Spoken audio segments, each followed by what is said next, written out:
मंच पर उपस्थित कबीर स्नेही धाम रामपुर तिलक के आचार्य महंत परम पूज्य श्रद्धेय अनूप साहेब जी और इस मठ के महंत साहब का नाम तो मैं नहीं जानता हूँ, वो भी हम लोगों के बीच विराजमान है और जिनके भजन आप लोग सुनते हैं और सुनेंगे। सुप्रसिद्ध भजन गायक परम श्रद्धेय श्री राजू परदेसी साहब जी अभी हमारे श्रद्धेय साहब जी कह रहे थे कि मनुष्य के जीवन में धर्म का विधायक तत्व क्या हो सकता है। उस पक्ष पर मैं विचार नहीं करूंगा। जिन बातों को ये कह रहे थे कि आदमी असत्य का जीवन जीता है, अधार्मिक जीवन जीता है, नहीं करने योग्य कर्मों का संपादन करता है, अव्यवस्थित जीवन जीता है। कभी आप विचार करके देखें, सदगुरु कबीर की उस पंक्ति को चरितार्थ करें अपने जीवन में, करहूं विचार जो सब दुख जाए। अगर आपके जीवन में समस्या है, आपके जीवन में दुख है, पीड़ा है, कष्ट है, तो उसके मूल में कहीं न कहीं असमझदारी कारण है कि समझ का अभाव है। अभी तक हम समझदारी हमारे जीवन में नहीं आई है, जिसके कारण ये सारी बुराइयां आदमी के जीवन में आती है। सभी बुराइयों के मूल में है समझदारी।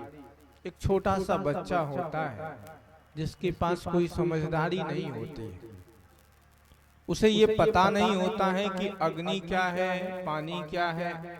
वो आग को भी छू लेता है, पानी को भी छू लेता है और टट्टी पैखाना करता है तो उसी में हाथ डाल करके उसको खाने भी लगता है ना जी। तो छोटा सा बच्चा है जिसको ये समझदारी नहीं है, तो वो टट्टी पेशाब को भी खाने लगता है अगर उसके ऊपर हम ध्यान नहीं दे तो। ठीक उसी प्रकार से जैसे एक छोटे बच्चे के पास समझदारी नहीं होती है, क्या करना है क्या नहीं करना है, उसी प्रकार से मनुष्य के जीवन में भी समझदारी की आवश्यकता है, समझ की आवश्यकता है। समझ के अभाव में, ज्ञान के अभाव में, सही बोध के अभाव में जीवन में तमाम कुकर्म होता है। अगर आदमी के जीवन में सही समझ आ जाए, सही ज्ञान आ जाए, तो आदमी का जीवन परिवर्तित हो सकता है। सत्संग मंच उसी के लिए लगाए जाते हैं, संत सदगुरु उसी के लिए आते हैं जिससे मनुष्य के जीवन में समझदारी आए, सही बोध आए, सही ज्ञान आए। तो दुर्भाग्य ये है कि हम सत्संग मंच तो लगाते हैं, सत्संग पंडाल लगाते हैं, संतों को बुलाते हैं, लेकिन उसको हम सही ढंग से सुन नहीं पाते, जिसके कारण हमारे जीवन में परिवर्तन नहीं आता है, बदलाव नहीं आता है। या तो हम सुनना नहीं चाहते हैं और या हमारे अंदर वैसी पात्रता नहीं है कि हम उस ज्ञान को पचा पाए। दो ही बातें हैं, या तो हम सत्संग को सुनना नहीं चाहते हैं या उस ज्ञान को पचा पाए, वैसी योग्यता हमारे अंदर नहीं है। सत्संग को सबसे पहले हम सुने। जितने भी कार्यकर्ता बंधु हैं, सत्संग कराए, युवा लोग, आपके गांव में ये बहुत बड़ी बात है कि युवाओं ने मिलकर के ये कार्यक्रम किया, वो सब धन्यवाद के पात्र हैं। कई लोग आए, कहा कि बाबा युवा कमेटी सत्संग करवा रहे हैं। हमने कहा बहुत अच्छी बात है, युवा कमेटी सत्संग करवा रही है, इससे बढ़कर के और अच्छी खुशखबरी क्या हो सकती है। अरे भाई, युवा समाज को ही तो आज सत्संग की आवश्यकता है, इन बुजुर्गों को क्या जरूरत है। ये तो अपने जीवन जी लिए, ये तो रिटायर हट हो गए। एक होता है ना रिटायर हट, तो ये लोग तो अब रिटायर हो गए, इनको जीवन जीना नहीं है, जो जी रहे हैं बस जिए जा रहे हैं। इसी ठंडी में कितने साफ हो जाएंगे बुजुर्ग लोग, वृद्ध लोग, कहेंगे बाबा जी ऐसे बात बोलते हैं। ये जीवन है, चलता रहता है, कब कौन मर जाए इसका कोई ठिकाना नहीं है। तो ये जीवन जी चुके हैं, इसको जीना नहीं। जिनको जीना है उनको सत्संग में आना चाहिए। वो युवा लोग सत्संग तो करवा दिए, लेकिन सत्संग में बैठने के लिए नहीं आए। उनको सत्संग में आना चाहिए, सत्संग में बैठना चाहिए और इस मंच से हो रहे विचारों को सुनना चाहिए।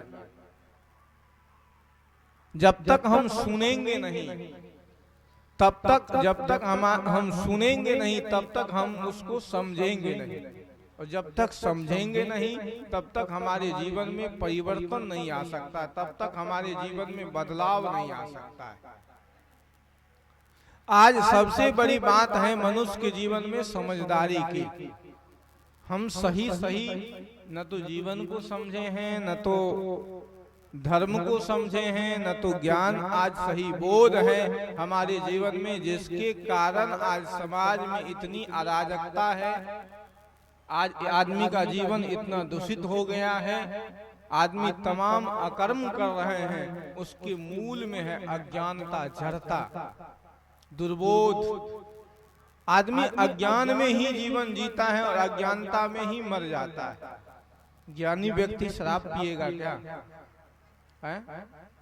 विचार करके देखिए, आप लोग चिंतन करिए कि ज्ञानी व्यक्ति शराब पिएगा? आज तो लोग गुरु महाराज का नाम लेता है, कंठी में माला है, गले में माला है, और फिर भी आदमी शराब पीता है। जन्मजात कबीरपंथी है, फिर भी बीड़ी पी रहा है, सिगरेट पी रहा है। अभी सिमराहा कबीर आश्रम जो परम आराध्य परम पूज्य सदगुरु आचार्य श्री धर्म स्वरूप साहब ने बनवाया अपने जीवन काल में, कुछ दिन के लिए मैं वहां गया, अभी देख रेख करने के लिए, अभी मेरे ही प्रबंधन में काम हो रहे हैं। तो साधु स्वभाव का फक्कर होता है, परार्थ के लिए परमार्थ के लिए कहीं भी चले जाता है, कुछ भी करने को तैयार हो जाता है। जैसे आप लोग ये परमार्थ के लिए सत्संग करवाए, चंदा किए होंगे जगह जगह, तो हमारे मन में भी आया कि चलो हमारे सहयोगी लोग चंदा कलेक्शन करने के लिए जाते हैं, उनके साथ हम भी चले जाएं। हमने कहा कि हम भी आपके साथ चलेंगे कुछ दूर। तो एक घर में गए तो कहा कि बाबा जी एक बोरी धान उठा लीजिए। हम कहें कि आज तक तो ये लोग चंदा करता था, कोई एक मुट्ठी देता था, कोई एक कोबा देता था, कोई 1-2 किलो, 5 किलो, बहुत हुआ तो 10 केजी कोई दिया। और कहता है कि बाबा एक बोरी उधर से उठा लीजिए, आप जो कहेंगे वही होगा। एक बोरी धान दिया, उसके बाद मेरे कान में कहता है वो कि बाबा जी पहले सुबह सुबह हम 1-8 बोतल चढ़ा लेते हैं, फिर गुरु महाराज का नाम लेते हैं। सुबह सुबह 1-8 बोतल चढ़ाते हैं और फिर गुरु महाराज का नाम लेते हैं। उस समय भी वो पिया हुआ था, उसी नशे में वो कहा कि बाबा एक बोरी उठा लीजिए, और चाहिए तो और ले लीजिए। कहने का अर्थ ये है कि आज आदमी कर क्या रहा है? विचार नहीं कर रहा है, विवेक नहीं है आज आदमी के जीवन में, समझदारी नहीं है, सही बोध नहीं है। कंठी माला तो आज हम पहन रहे हैं, लेकिन समझदारी पूर्वक नहीं। गले में माला धारण कर रहे हैं, मंदिर जा रहे हैं, तीर्थों में जा रहे हैं, पूजा कर रहे हैं, लेकिन समझदारी पूर्वक पूजा नहीं करते। और सत्संग करवा रहे हैं, और सत्संग करवाने वाले व्यक्ति के जीवन में भी समझदारी नहीं होती है। आप कहेंगे कि ऐसे बात आप मन से बोल रहे हैं, हम ही लोग तो बुलाए। सत्संग तो हम करवा रहे हैं, लेकिन सत्संग करना आज बहुत आदमी का व्यवसाय बन गया है, बहुत लोगों का। आपकी बात नहीं कर रहा हूं, लेकिन सत्संग क्यों? सत्संग की आवश्यकता क्या है? कभी आपने विचार किया, कभी आपने चिंतन किया कि सत्संग की आवश्यकता मनुष्य के जीवन में क्यों? सत्संग की आवश्यकता मनुष्य के जीवन में इसीलिए है कि ज्ञान के प्रकाश में इस मंच से सबसे पहले तो फीता काटा गया ना जी। आप लोग यहाँ से वहां तक फीता लगाए थे, फीता काटा गया संतों के द्वारा। उसके बाद दीप प्रज्वलित किए गए। ये सब प्रतीकात्मक हैं।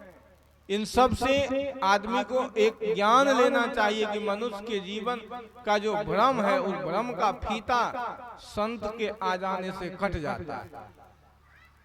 मनुष्य के जीवन में जो अज्ञानता है, मनुष्य के जीवन में जो दुर्बोध है, जिसके कारण जीवन उलझा हुआ है, जो जीवन सुलझा हुआ जीवन हम जी सकते हैं। जब कभी भी मनुष्य का जीवन उलझा है, जब कभी भी आदमी उलझन में फंसा है, तो आज तक का इतिहास है कि संत सद्गुरु ही उसको सुलझाने का काम किया है। आपके उलझे जीवन को, आपके अव्यवस्थित जीवन को संत सुलझा देते हैं। कितने ऐसे लोग इस समाज में थे जो असुलझे हुए लोग थे, उनको सुलझाने का काम संत सद्गुरु किए। आप लोगों के सामने बहुत सारे ऐसे उदाहरण हैं। जैसे कि आप लोग कहते कि रत्नाकर, ये सब बातें होती है कि रत्नाकर कितना बड़ा डाकू था, लोगों को लूटता था, मारता था, काटता था। एक दिन संत का केवल दर्शन हो गया, उसके जीवन में परिवर्तन आ गया। आदि शंकराचार्य जी ने कहा कि क्षणमपि सज्जन संगति रेखा भवति भाव वितरणे नौका।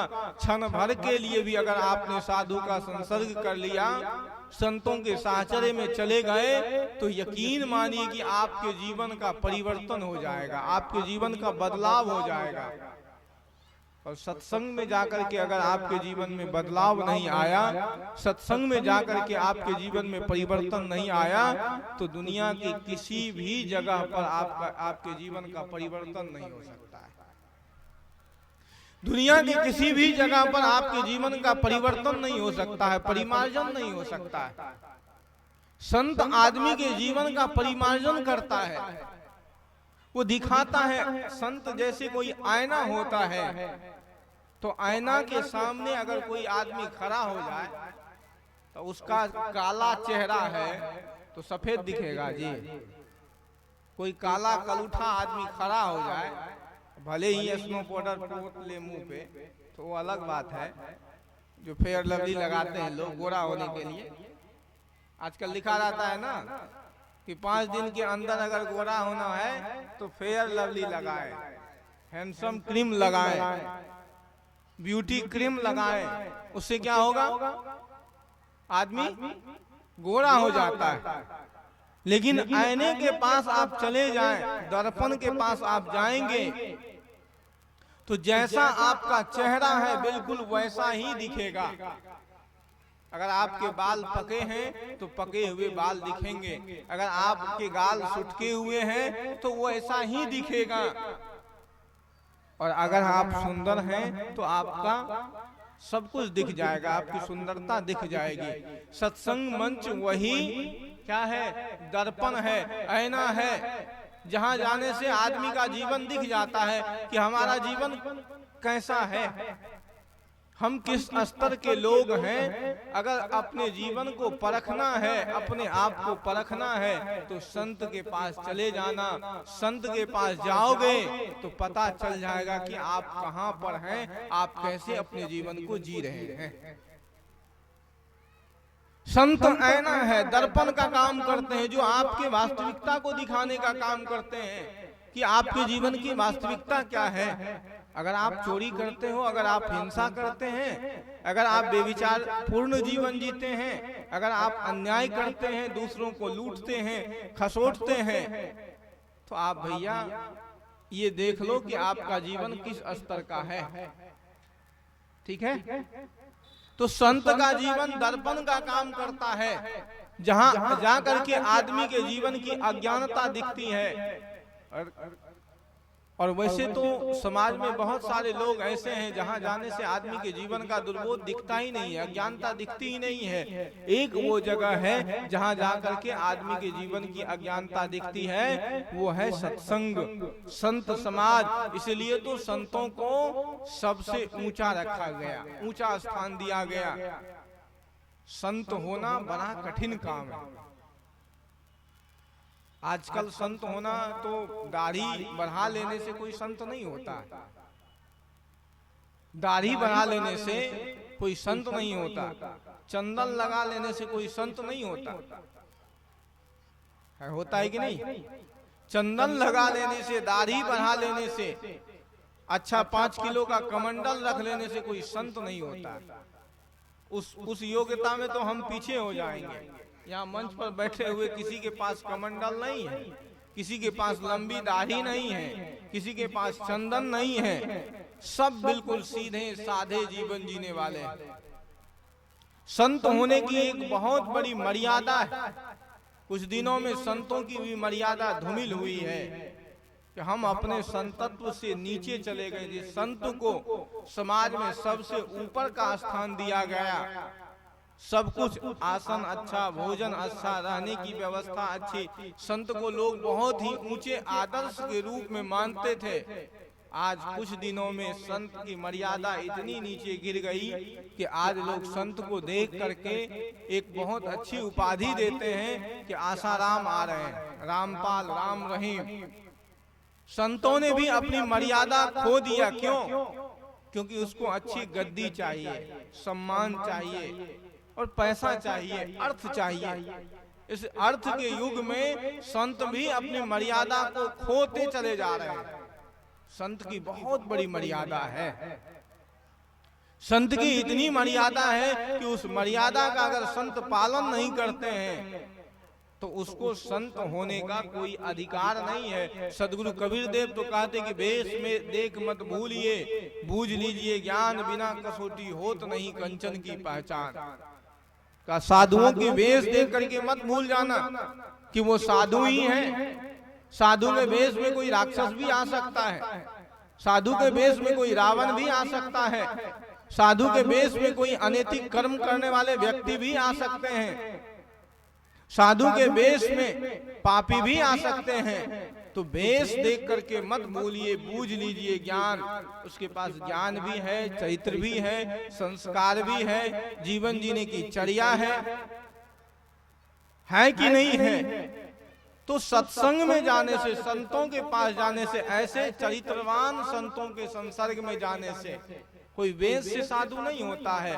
कोई लाल कपड़ा पहना हुआ है, कोई पीला पहना है, कोई सफेद पहना है, कोई काला पहनता है, और कुछ लोग तो नंगे रहते हैं। अगर आप चले जाएं, गंगा सागर चले जाएं और कभी हरिद्वार जाएंगे तो हरिद्वार में अखाड़ों में नंगे साधु रहते हैं, नंग धरंग। वो कपड़े नहीं पहनते, बिल्कुल नंग धरंग, बिल्कुल नंगे रहते हैं और तन पर भभूति लगाए रखे रहते हैं, बिल्कुल शरीर पर भभूति लगाए, राख लपेटे हैं, नंगे हैं। उसको आप क्या कहोगे? साधु नहीं कहोगे। अगर साधु की पहचान कपड़े से होगी तो उसको आप क्या कहेंगे? वो भी साधु हैं, वो भी संत हैं। संत वो है जिसके अंदर संतत्व है, संत वो है जिसके अंदर आचरण है, जिसके अंदर चरित्र है, जिसका जीवन आदर्श पूर्ण जीवन है, जिसके जीवन से हम कुछ शिक्षा ले सकें, जिसके आचरण में, ज्ञान में, कथनी और करनी में सामंजस्य हो। अगर हमारे कथनी और करनी में सामंजस्य नहीं है तो हम साधु नहीं। ऐसे आदर्श संतों के सानिध्य में जाने से आदमी के जीवन में परिवर्तन आता है, आदमी के जीवन में समझदारी आती है, आदमी के जीवन में बदलाव आता है। तो मैंने कहा कि समझदारी के अभाव में तमाम कुकर्म होता है। जिस दिन आदमी के जीवन में समझदारी आ जाए, सही बोध आ जाए कि क्या गलत है क्या सही है, उस दिन आदमी का जीवन परिवर्तित हो जाता है। पापी से पापी व्यक्ति भी, पाप आत्मा जितना भी पापी से पापी व्यक्ति भी उस दिन परिवर्तित होकर के विशुद्ध आचरण से युक्त जीवन जीने लगता है। धर्म युक्त जीवन जीने लगता है। इसी समाज में न जाने कितने गलत आचरण करने वाले लोग होंगे, सत्संग में आकर के उसका जीवन परिवर्तित हो जाएगा, बदल जाएगा। केवल एक ज्ञान का आदमी के जीवन में झटका लग जाए तो आदमी का जीवन बदल जाता है। और अगर हमारे जीवन में झटका न लगे, ज्ञान को हम सीखे नहीं, सुने नहीं, तो हमारे जीवन में परिवर्तन नहीं आ सकता है। गोस्वामी जी ने कहा, क्या कहा कि सुनी समुझहि जन मुदित मना, लहहि चार फल अछत तनु साधु समाज प्रयाग। का सुनहि समुझहि जन मुदित मना, का सत्संग में जाओ। का सत्संग क्या है? कहा कि साधु समाज प्रयाग। एक प्रयाग में कुंभ लगता है ना जी, कहाँ कहाँ कुंभ लगता है पता है? कुंभ के मेले में गए कि नहीं गंगा स्नान करने के लिए? है? अभी कुछ दिन में माघ मेला लगने वाला है। सब लोग यहाँ से जाएंगे कि नहीं जाएंगे, लेकिन इलाहाबाद जाते हैं और कुंभ मेला लगता है 4 जगह, प्रयाग में, हरिद्वार में, उज्जैन में, यही कुछ स्थान है, वहाँ कुंभ मेले लगते हैं। वहाँ लोग जाते हैं स्नान करने के लिए, जाते हैं ना जी। वो स्नान करने से अगर किसी का जीवन परिवर्तन हो कि ना हो, ये आज तक नहीं देखा गया। गोस्वामी जी कहते कि साधु समाज प्रयाग, प्रयाग का कुंभ अगर देखना हो तो संतों का जीवन ही प्रयाग का कुंभ है। यहाँ एक बार जिसने स्नान कर लिया, इस कुंभ में जो एक बार स्नान कर लेता है, फिर उसके जीवन में कोई भ्रम नहीं रहता है, कोई अज्ञानता नहीं रहती है। वो आदमी फिर सदा सदा के लिए मुक्त हो जाता है।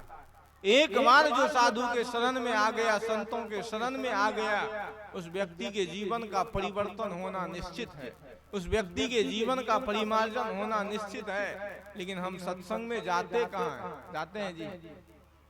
सत्संग हो जाए कहीं तो बहुत कम लोग आते हैं, और आ भी जाए तो कोई आदमी सत्संग सुनने के लिए नहीं आता। बहुत लोग तो सत्संग से कोई लेना देना नहीं है। कुछ लोग कहते कि सत्संग देखेंगे कैसा होता है, सत्संग देखेंगे कि कैसा होता है। बहुत लोग देखने के लिए आता है सत्संग। अरे भैया, सत्संग को क्या देखोगे? सत्संग तो सुनोगे, तब आपके जीवन में परिवर्तन आएगा।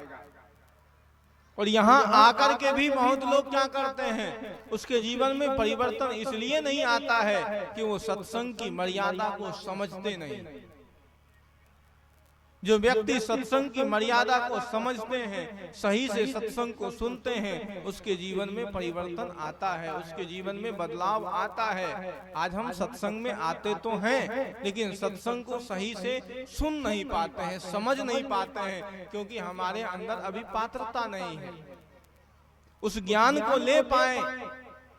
अच्छा, कभी देखे हैं आप लोग कि आप एक घड़ा रख दीजिए अपने छत के ऊपर, और उस छत के ऊपर आपने घड़ा रखी, उस घड़े को आप उलट दीजिए, और उलटने के बाद रात भर बारिश हो, घड़ा भरेगा क्या?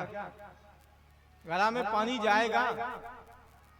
आप लोग बोलिए कि रात भर वो बारिश होती रहे, फिर भी क्या घड़े में पानी जाएगा? कोई रास्ता है पानी जाने का? कोई रास्ता नहीं है घड़ा भरने का। हमारे जीवन के साथ भी यही होता है कि हम सत्संग में आते तो हैं, लेकिन उस घड़े के तरह, औंधे घड़े के तरह, जैसे औंधे घड़े में जल नहीं भर सकता है, उसी प्रकार से जो व्यक्ति पहले से ही मानसिकता बना लिया है कि सत्संग में जाकर के हमको कुछ लेना नहीं है, कि जो कुछ भी सुनेंगे वो सब वही समर्पित करके चले आएंगे, तो उसके जीवन में कभी परिवर्तन नहीं आ सकता है, कभी बदलाव नहीं आ सकते हैं। लोग कहते हैं कि साहब जी आजकल तो इतने सत्संग मंच लग रहे हैं, इतने सत्संग पंडाल लग रहे हैं, फिर भी आदमी के जीवन में परिवर्तन क्यों नहीं आ रहा है? फिर भी आदमी के जीवन में बदलाव क्यों नहीं आ रहा है? आदमी का जीवन परिवर्तित क्यों नहीं हो रहा है? आज खूब धार्मिक कार्य हो रहे हैं, बड़े बड़े मंच लगते हैं ना जी, जिसमें 10-10, 20-20 लाख रुपए खर्च होते हैं, 50-50 लाख रुपए खर्च होते हैं, और बड़ी बड़ी गद्दी लगती है, बड़े बड़े महापुरुषों को बुलाए जाते हैं, बड़े बड़े कथावाचक को बुलाए जाते हैं, 7 दिन की कथा होती है, और सब कुछ होने के बाद आदमी के जीवन में परिवर्तन नहीं आता है। आदमी को बुद्धू भी बनाया जाता है ना। भागवत कथा होती है तो सबसे पहला आदमी को बुद्धू बनाया। भागवत का अर्थ क्या है पूछो, भागवत का क्या अर्थ है? तो वो तो मालूम नहीं है। आज एक प्रचलन चल चुका है कि भागवत कथा करवाना, सब गांव वाला यही सोचता है कि भागवत कथा कराना। और कबीर पंथी का भी बुद्धि पगला गया, वो क्या करता है? कबीर लीला। क्या करता है? कबीर लीला। कबीर नाटक करेगा, कबीर लीला करता है, भागवत करता है। वो भागवत करने वाले की बुद्धि इतनी दूषित है तो क्या करता है? सबके माथा पर घरेलू रखता है ना जी, घड़ा इतना बड़ा, और गंगा जी के किनारे ले जाएगा, नदी के किनारे, वहां से पानी भरेगा और पानी भर करके लाएगा, और 7 दिन तक भागवत की कथा सबको सुनाता है। और बीच बीच में सब जगह अपना जो है वो आदमी तैयार रखता है।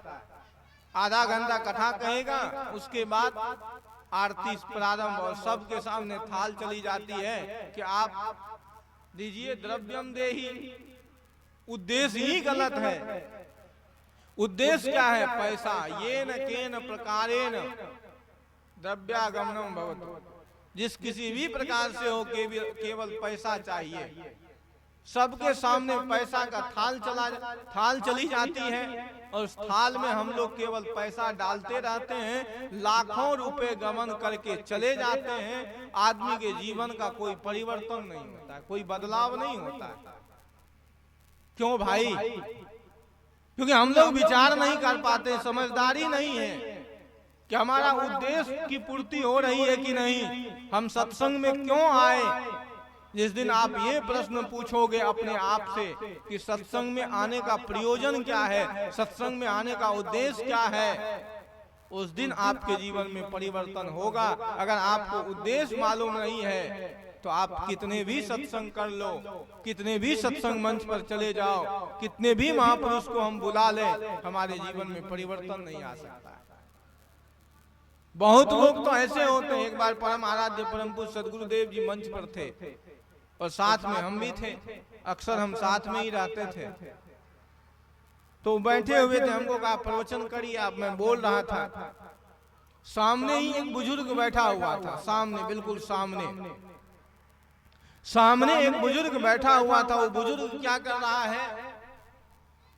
खैनी लटा रहा, तंबाकू रगड़ रहा, और तंबाकू रगड़ करके एक बार खा लिया, उसके बाद एक बीड़ी भी जलाया, बीड़ी जला करके पी रहा है। हम प्रवचन दे रहे हैं, हम पूछे कि बाबा जी कहाँ आए? कहा आए तो थे सत्संग सुनने के लिए। कर क्या रहे हो? कहा बाबा जी आप अपना काम करो, हम अपना काम कर रहे हैं। वो आदमी कहता है हमसे कि आप अपना काम करिए, हम अपना काम कर रहे हैं। तो इससे आदमी के जीवन में परिवर्तन होगा, इससे आदमी के जीवन में बदलाव आएंगे। सत्संग करता है और सत्संग पंडाल के पीछे जाकर के खैनी खाता है। सत्संग करता है, सत्संग पंडाल के पीछे जाकर के बीड़ी पीता है, सिगरेट पीते हैं। आपके जीवन में परिवर्तन नहीं हो सकता, आपके जीवन में बदलाव नहीं आ सकते।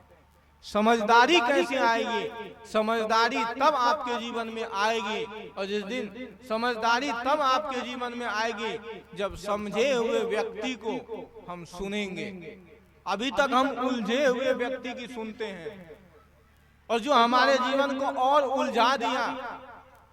अगर उलझे हुए व्यक्ति को सुनेंगे तो आपके जीवन को और उलझाएगा। पंडित आपके जीवन को उलझाता है, पादरी आपके जीवन को उलझाता है, मौलवी आपके जीवन को उलझाता है, क्योंकि उसका काम है शोषण करना, धर्म के नाम पर दोहन करना। लेकिन सदगुरु कबीर के विचार आपके जीवन को सुलझाते हैं। सदगुरु कबीर देव कहते कि मानो नहीं, विचार करो, चिंतन करो। विचार करोगे तो आपके जीवन में परिवर्तन आएगा। हम माने नहीं, हमारा जीवन सुलझेगा कैसे, हमारा जीवन व्यवस्थित कैसे होगा, हमारे जीवन में धर्म के स्वरूप कैसे आएंगे, हमारा जीवन धार्मिक कैसे होगा, इन विभिन्न पक्षों पर लंबा विचार आपको 3 दिन तक सदगुरु कबीर के विचार सुनने को मिलेंगे। और ये तो उद्घाटन सत्र है, आपके अज्ञानता मिट जाए, इस उद्घाटन सत्र में आपकी जड़ता चली जाए, आपके जीवन का दुर्बोध चला जाए और आपके जीवन में सद्बुद्धि आ जाए। जिस दिन आपके जीवन में सद्बुद्धि आ जाएगी, सद्विवेक आ जाएगा, तो यकीन मानिए कि आपका जीवन परिवर्तित हो जाएगा, आपका जीवन बदल जाएगा। अभी तक हमारे जीवन में सद्बुद्धि नहीं, अभी तक हमारे जीवन में सद्विचार नहीं। सत्संग मनुष्य के जीवन में सद्बुद्धि को देता है। भर्तृहरि हरि ने कहा कि जाड्यम दियो हरति सिंचति वाचि सत्य मानोन्नतिम दीशति पाप मपाप करोति चेतः प्रसादेति दिक्षुम तनोति कृतिम सत्संगति कथय किम न करोति पुंसाम। मनुष्य के जीवन में सत्संग कौन सा ऐसा काम नहीं करता है, सबसे पहले आदमी की जड़ता को हर लेता है। बौद्धिक जड़ता के कारण ही आज समाज में तमाम कुकृत्य हो रहे हैं। घूसखोरी आदमी कर रहा है, बलात्कार आदमी कर रहा है, तमाम अमानवीय कर्म जो आदमी को नहीं करना चाहिए वो सब काम आदमी कर रहा है। सद्बुद्धि के अभाव में, विवेक के अभाव में, समझदारी के अभाव में, सही बोध के अभाव में। जिस दिन आदमी के जीवन में सही बोध आ जाएगा, सही समझदारी आएगी, उस दिन आदमी गलत करना छोड़ देगा।